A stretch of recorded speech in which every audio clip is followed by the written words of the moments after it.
밥 먹을 때는 개도 안 건드린다지만 전쟁을 하면 누구나 개가 됩니다. 밥줄을 끊는 것만큼 전쟁 상대를 확실하게 괴롭히는 게 없으니깐요. 전쟁 나면 제일 먼저 식탁부터 작살이 납니다. 그래도 굶고 살 수는 없으니 다들 어떻게든 먹고는 살아는 왔는데 그 결과 전쟁터에 빈곤한 식단을 휩쓰며 대박을 내는 음식들도 나오곤 합니다.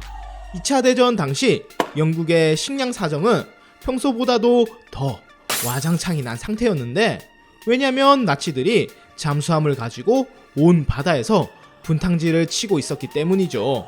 먹거리 상당수를 수입에 의존하는 영국에게는 심각한 문제였죠. 식재료가 모두 바닷속으로 빠져버렸으니 영국은 배급제로 전환해야만 했습니다. 끔찍한 일이었죠. 재료가 충분한 평소에도 영국 요리는 끔찍한 요리로 명성이 자자한데, 그 영국 요리가 재료까지 부족해지면 어떤 일이 벌어질까요? 상상만 해도 두렵습니다. 당시 영국이 얼마나 굶고 살았는지 배급표를 보면 알 수 있습니다. 영국 성인 남자가 받을 수 있는 식량은 고기 550g과 달걀 반 개가 전부였습니다. 고기 550g이면 삼겹살 3인분 정도네요. 삼겹살 3인분? 충분히 많지 않나? 라는 생각이 드실 수도 있겠지만, 이걸로 일주일을 버티라고 한다면 생각이 좀 달라지실 겁니다. 하루에 고기가 약 0.5인분 정도네요. 달걀은 하루에 한 입씩 갉아 먹으면 될 것 같습니다. 그나마 이것도 성인 남자 기준으로 준 거니 여자나 어린이는 더 적었지요. 당연히 이런 환경은 어느 누구도 버티질 못했습니다. 누군가의 도움이 없었다면 영국인이 다 굶어 죽어서 세상에서 영국 요리란 게 사라졌을지도 모르죠. 역시 그냥 죽으란 법은 없습니다. 바다 너머에서 구경하고 있던 미국 친구들이 무거운 엉덩이를 들고 움직이기 시작했습니다. 배를 곪고 있는 영국을 구하기 위해 엄청난 숫자의 식량이 수송선을 타고 배달됩니다. 그리고 그 중에서 가장 큰 비중을 차지하는 식품은 바로 오늘날 우리도 명절 때마다 주고받는 스팸이었습니다. 스팸 참 맛있죠. 돈도 자원도 넘쳐나는 천조국에서 물 건너온 스팸들의 물량은 말 그대로 수억 개가 넘는 수준이었어요. 일주일에 달걀 반 개씩 갉아먹고 있던 영국 사람들은 처음 몇 달 정도는 환호했습니다. 처음 몇 달 정도만요. 어떻게 스팸을 공짜로 먹는데 욕이 나오냐고요? 여러분도 아침에 스팸 스프를 먹고, 점심으로 스팸 바베큐를 먹고, 저녁으로 스팸 스튜를 먹는 걸 몇 달 정도 반복을 해보신다면 욕을 참기가 힘들 겁니다. 그래요, 스팸밖에 없었습니다. 다른 선택지가 없었어요. 나라 전체에서 스팸만 먹고 있으니 스팸은 공전의 대박을 치는 초히트 상품이 되지만, 영국인들의 혓바닥에는 공전의 대비극이 닥쳤습니다. 영국인들은 조금이라도 스팸을 덜 물리게 먹어보려고 온갖 음식을 개발했는데, 요리에 재능이 없는 걸로 유명한 영국인들인지라 결과물은 신통치 않았습니다. 보기에도 몸에 안 좋은 스팸 튀김이 탄생하고, 팬케이크에 스팸을 넣지 않나, 나중에는 딸기잼에 찍어 먹는 스팸 도넛 같은 파멸적인 음식들이 탄생하게 된 것이죠. 진짜 도대체 왜 이러는 걸까요? 정말로 스팸을 가지고 할 수 있는 게 이런 것밖에 없었을까요?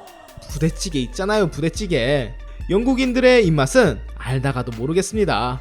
이런 걸 먹고 전쟁에서 싸운 영국군들에게 경의를 표할 수밖에 없습니다. 이런 걸 먹고 사니 스팸에 학을 뗄 수밖에요. 아마 감이 잡히신 분들도 있을 텐데, 스팸 메일이란 단어가 여기서 나왔답니다. 스팸을 명절 선물로 교환하는 한국은 서양권에서 보면 상당히 특이한 이미지인 것도 당연합니다.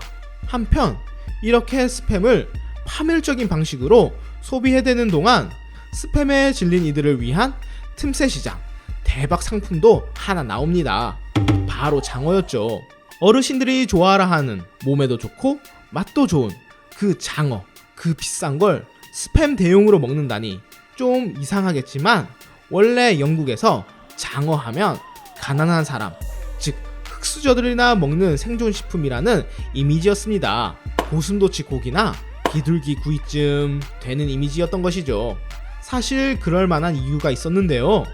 영국은 제일 먼저 산업혁명을 일으킨 나라입니다. 장어랑 산업혁명이 무슨 상관이냐고요?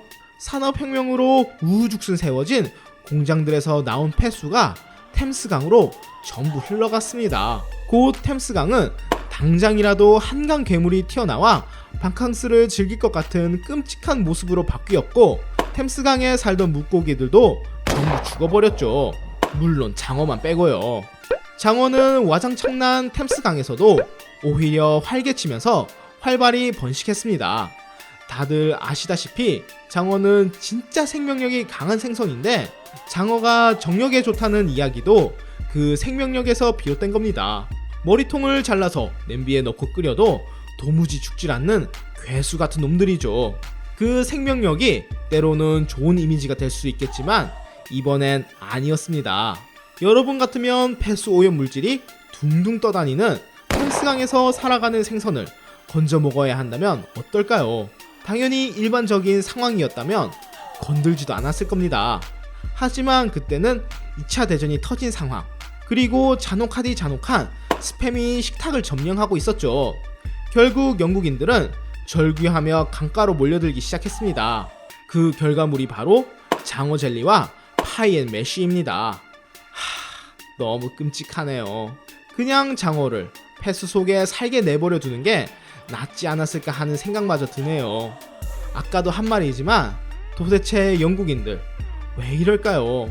그 맛난 장어 가지고 왜 이것밖에 못할까 싶네요. 소스까지 초록색이라 식욕을 수직 하락시켜버립니다.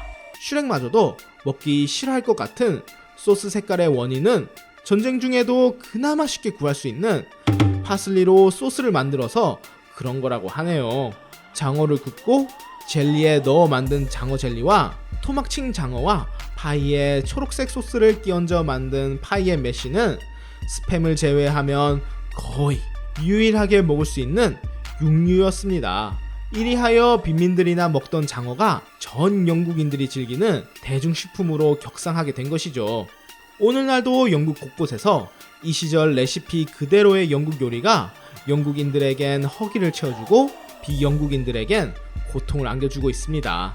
다만 이런 튀김 국물 조합은 재료의 품질을 숨길 수 있는 좋은 방법이기도 해서 썩어가는 장어로 만든 파이앤 매쉬 때문에 벌어지는 수많은 식중독은 전쟁의 수많은 비극 중 하나라 하겠습니다.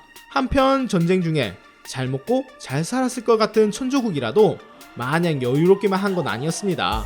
미국에서도 이런 빈곤 속에 대박을 치는 음식이 나왔죠. 우리에게도 굉장히 익숙한 영화관의 머스트 해브 아이템, 팝콘이 바로 이때 대박을 낸 상품입니다. 현재 팝콘과 영화관은 떼놓을 수가 없는 이미지인데요. 의외로 팝콘 하면 영화관 이미지가 잡힌 것도 2차 대전 때의 일이랍니다.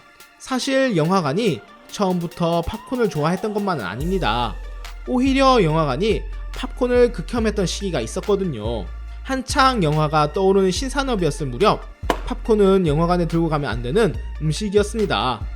영화가 끝났을 때 영화관 바닥에 널려있는 팝콘들, 그리고 그 발 아래에서 까드득 까드득 밟히는 떨어진 팝콘들의 감촉, 이것들은 그때의 영화관 주인들 입장에서는 말도 안 되는 일이었습니다. 그래서 영화관에서 인기 있는 식품은 달달한 초콜릿이나 사탕계통의 음식이었습니다. 팝콘은 길거리에서 가끔 사먹는 길거리 음식 중 하나였지 영화관 안에 들고 들어갔다간 모든 관객들의 눈총을 받게 되었죠. 그런데 2차 대전이 터지고 나서 이 잘나가던 영화관 초콜릿이 전멸해버립니다.